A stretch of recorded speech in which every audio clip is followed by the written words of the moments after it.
मैं यहाँ पे इसलिए आया हूँ क्योंकि ये जो रैपिडो के आर के बारे में स्टेशन पे रोज झगड़े हो रहे हैं। कई गाड़ी पकड़ को देने के बावजूद भी कोई डिपार्टमेंट इसके ऊपर एक्शन नहीं ले रहा।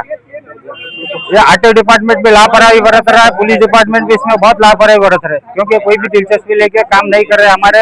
हमारी ये गवर्नमेंट से कर्नाटक गवर्नमेंट सरकार से ये रिक्वेस्ट है कि हमारे जो गुलबर्गा में ऑटो डिपार्टमेंट है पूरा ट्रांसफर करना, क्योंकि उन्हें सही ड्यूटी कर रहे हैं ना, सही कोई काम कर रहे नहीं, सिवाय करप्शन की कोई बात नहीं है।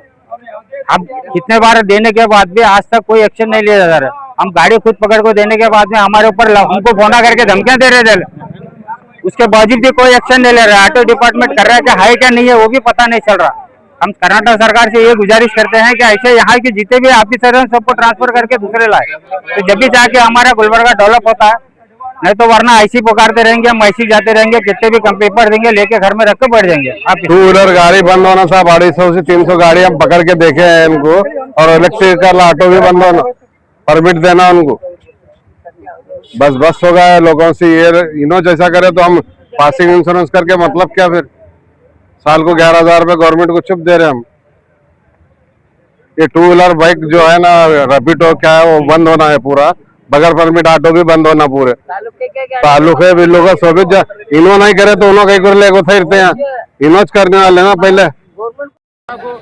ನಗರದಲ್ಲಿರುವ ವಿವಿಧ ಆಟೋ ಸಂಘ ಮತ್ತು ಸ್ಟ್ಯಾಂಡ್ಗಳಿಂದ ಒಂದು ಜಿಲ್ಲಾಧಿಕಾರಿಗಳಿಗೆ ಮನವಿ ಏನಪ್ಪಾ ಅಂತಂದ್ರೆ, ಕಲಬುರಗಿ ನಗರದಲ್ಲಿ ಅನಧಿಕೃತವಾಗಿ ಏನು ಹೈಕೋರ್ಟ್ ಆದೇಶದ ಉಲ್ಲಂಘಿಸಿ ಏನು ಬೈಕ್ ಸವಾರರು ಸೇವೆ ನೀಡುತ್ತಿದ್ದಾರೆ, ಇದು ತಡೆಯಬೇಕು. ಮತ್ತು ಕಲಬುರಗಿ ನಗರ ಒಳಗೆ ಎಲೆಕ್ಟ್ರಿಕ್ ಆಟೋ ಮನಸ್ಸಿಗೆ ಬಂದಂತೆ ಅಂದ ಪರವಾನಗಿ ಕುಳ್ಳತ್ತರ ಸಾರಿಗೆ ಇಲಾಖೆದವರು ಈಗಾಗಲೇ ನಾವು ಮನವಿ ಕೊಟ್ಟರು, ಯಾವುದೇ ರೀತಿಯಾದ ಪರಿಗಣಿಸದೆ ನಿರ್ಲಕ್ಷ್ಯ ವಹಿಸುತ್ತಿದ್ದಾರೆ. ಅದಕ್ಕೆ ಇವತ್ತಿನ ದಿವಸ ನಾವು ಎಲೆಕ್ಟ್ರಿಕ್ ಆಟೋಗಳು ಇಂದ ನೋಂದಣಿ ತಡೆ ಹಿಡಿಬೇಕು. ಅನಧಿಕೃತ ಬೈಕ್ ಟ್ಯಾಕ್ಸಿ ಸೇವೆ ನೀಡುತ್ತಿರೋದು ಮೋಟಾರ್ ವೆಹಿಕಲ್ ಆ್ಯಕ್ಟ್ ಮತ್ತು BNS ಆ್ಯಕ್ಟ್ ಅಡಿ ಏನು ಪ್ರಕರಣ ದಾಖಲಿಸಬೇಕು. ನಗರದಲ್ಲಿ ಏನು ಪರವಾನಗಿ ಪಡೆದ ಆಟೋಗಳು ಸಂಚರಿಸಲತ್ತ ಇವೆಲ್ಲ ತಡೆ ಹಿಡಿಬೇಕಂತೆಂದು ಒಂದು ಮನವಿ ಸಲ್ಲಿಸುತ್ತಿದ್ದೇವೆ.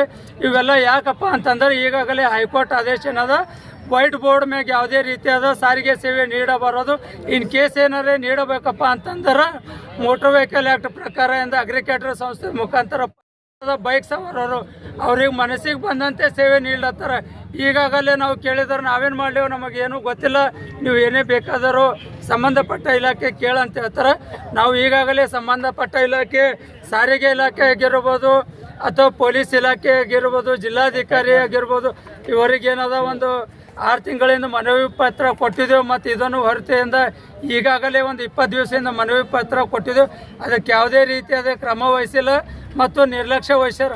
ಅದಕ್ಕೆ ಇವತ್ತಿನ ದಿವಸ ನಾ ಈ ಎಲ್ಲ ಮಾಧ್ಯಮ ಮುಖಾಂತರ ಏನು ಹೇಳಲು ಬಯಸುತ್ತೇನಪ್ಪ ಅಂತಂದ್ರೆ, ಈ ಕೂಡಲೇ ಯಾರು ಬೈಕ್ ಸವಾರರ ಅವರಿಗೆ ಏನದ ಮೋಟಾರ್ ವೆಹಿಕಲ್ ಆ್ಯಕ್ಟ್ ಮತ್ತು BNS ಆ್ಯಕ್ಟ್ ಅಡಿ ಕೂಡಲೇ ಪ್ರಕರಣ ದಾಖಲಿಸಿ ಅವ್ರ ಮ್ಯಾಗ ಏನದ ಒಂದು ಉಗ್ರವಾದ ತನಿಖೆ ಮಾಡಿ ಗಂಭೀರವಾದ ಪ್ರಕರಣ ಅಂತ ಗಂಭೀರಿಸಿ ತಕ್ಕವಾದ ಸೂಕ್ತ ಕಾನೂನು ಕ್ರಮ ಕೈಗೊಳ್ಳಬೇಕು. ಮತ್ತು ಎಲೆಕ್ಟ್ರಿಕ್ ಆಟೋ ಏನಪ್ಪ ಅಂತಂದ್ರೆ, ನಮ್ಮ ಪೆಟ್ರೋಲ್ LPG CNG ಇವಕ್ಕಿಂದ 1996 ಒಂದು ಜಿಲ್ಲಾಧಿಕಾರಿ, ಸಾರಿಗೆ ಇಲಾಖೆ ಮತ್ತು ಸಂಬಂಧಪಟ್ಟ ಮಹಾನಗರ ಪಾಲಿಕೆ ಪೊಲೀಸ್ ಅಧಿಕಾರಿಯಾಗಿ ಏನದ ಒಂದು ನಿರ್ಬಂಧ ವಹಿಸ್ಯಾರ. ಯಾಕೆ ವಹಿಸ್ಯಾರಪ್ಪ ಅಂತಂದ್ರೆ, ಕಲಬುರಗಿ ನಗರದಲ್ಲಿ ಜನಸಂಖ್ಯೆ ಆಧಾರ ಮೇಲೆ ಬಂದ್ ಮಾಡ್ಯಾರ. ಇದು ಮುಂದುವರೆದು ಈಗ ಎಲೆಕ್ಟ್ರಿಕ್ ಆಟೋಕ್ಕೆ ಹೆಂಗೆ ಪರವಾನಗಿ ಕೊಡ್ಲತ್ತಾರ, ಅದಕ್ಕೆ ಇವಾಗ ಭೀ ನಿರ್ಬಂಧ ವಹಿಸಬೇಕು. ಈಗಾಗಲೇ ಒಂದು ವರ್ಷ ಹಿಂದೇನದ ಒಂದು ಸರ್ಕಾರ ಆದೇಶ ಮಾಡ್ಯದ, ಏನಪ್ಪ ಅಂತಂದ್ರೆ ಎಲೆಕ್ಟ್ರಿಕ್ ಆಟೋಗಳಿಗೂ ಪರವಾನಗಿ ಕಡ್ಡಾಯ ಐತಿ. ಅದಕ್ಕೆ ಈಗ ಯಾವ ಆಟೋಗಳು ಕೊಟ್ಟಿರೋಕ್ಕೆಲ್ಲ ಒಂದು ಕಡ್ಡಾಯವಾಗಿ ಪರ್ಮಿಟ್ ಕೊಡಬೇಕು. ಮತ್ತು ಇನ್ನು ಉಳಿದಂತೆ ಜನಸಂಖ್ಯೆ ಮತ್ತು ಸಂಚಾರಿ ದಟ್ಟಣೆ ಗಮನದಲ್ಲಿಟ್ಟುಕೊಂಡು ಏನಪ್ಪ ಅಂತಂದ್ರೆ ಇವುಗಳಿಗೆ ನಿರ್ಬಂಧಿಸಬೇಕು.